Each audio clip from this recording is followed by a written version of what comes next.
ఏదో ఒకటి వెంట పెట్టుకుంటాడు. వెంట పెట్టుకుని నేనింత వాణ్ణని డాంబికానికి పోయాడా ఆయన లోపలికి రానివ్వడు.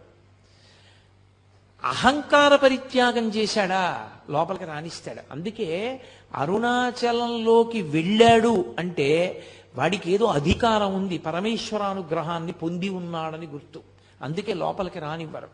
అటువంటి క్షేత్రాల్లో పరమ ప్రఖ్యాతమైన క్షేత్రములు అరుణాచలము, కాశీపట్టణము ఇవన్నీ. ఎందుకని అగస్త్య మహర్షి స్కాంద పురాణంలోనే కుమార సంహితలో చెప్తారు, ఎన్నో క్షేత్రాలకు వెళ్ళి నమస్కారం చేసినటువంటి పుణ్యము పరీపాకమైతే కాశీపట్టణంలోకి రావడానికి అర్హత వస్తుంది.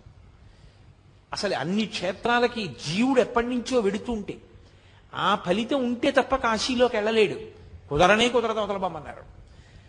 ఇక అరుణాచలం తత్తుల్యం, అంత గొప్పది. అరుణాచల ప్రవేశము అంత తేలికైన విషయం కాదు.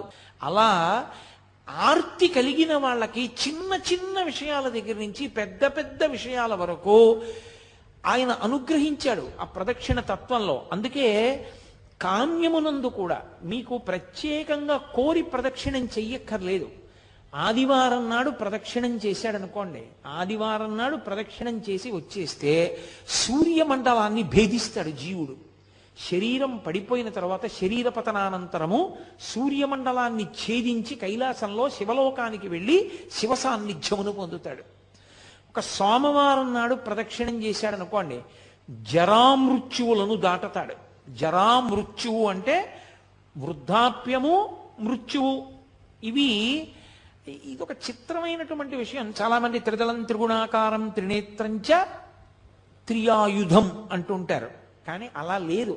అసలు యథార్థ పాఠం త్రియాయుషం అనుంది. త్రియాయుషం ఏకబిల్వం శివార్పణం. త్రియాయుషం అంటే 3 రకములైన ఆయుర్దాయాల్ని కోరుతారు. నేను వృద్ధాప్యాన్ని చూడాలని నేను కోరుకోవాలి. బాల్యము, కౌమారము, యవ్వనము దాటి నేను వార్ధక్యాన్ని చూడాలి అని అడగాలి. ఎందుకో తెలుసా? వార్ధక్యాన్ని చూడలేదు అంటే అపమృత్యువు. నా మనవల్ని ఎలా చూస్తాను? నా మనవల్ని చూసేశాను అనుకోండి, నేను నా 2వ తరాన్ని చూసేశాను. 2 తరాలు చూసేశాను అంటే లౌకికంగా నేను నా ఆయుర్దాయం చేత పరిపూర్ణంగా వంశంలో ప్రధానమైన మలుపులు చూసేశాను. ఇప్పుడు నేను వానప్రస్థానికి, ఈశ్వరుణ్ణి చేరుకోవడానికి, తపస్సు చేసుకోవడానికి వెళ్ళవచ్చు, అర్హత పొందుతాను.